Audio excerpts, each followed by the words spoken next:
Paper tickets. Do you love them? Do you hate them? More and more people are going back to paper tickets. There have been a lot of changes at the airport, and we're only halfway through the year. So if you are caught off guard going to the airport each time, you're not alone. Here's a couple of the updates to make you aware of. So the next time you go to the airport, you don't feel like a fish out of water.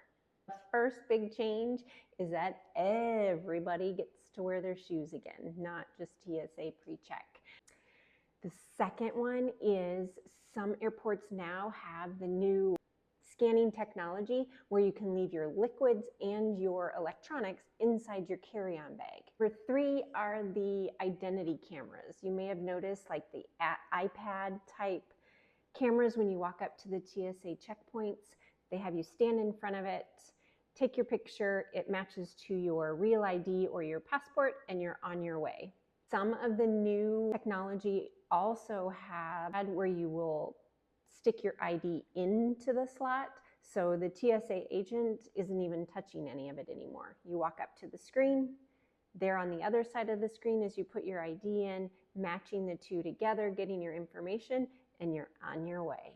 And then the last one is a digital ID. It's still pretty new. It's in, I think they said it's in about 250 airports right now.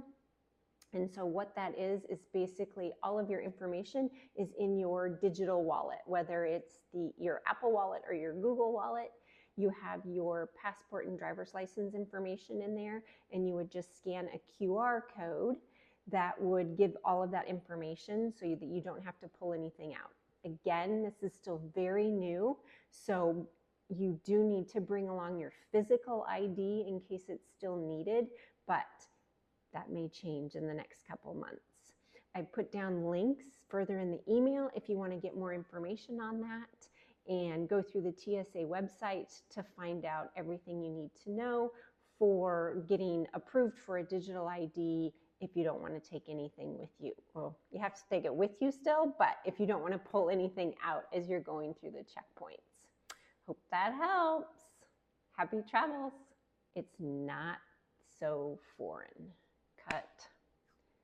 So the next time you go to the airport, it doesn't seem so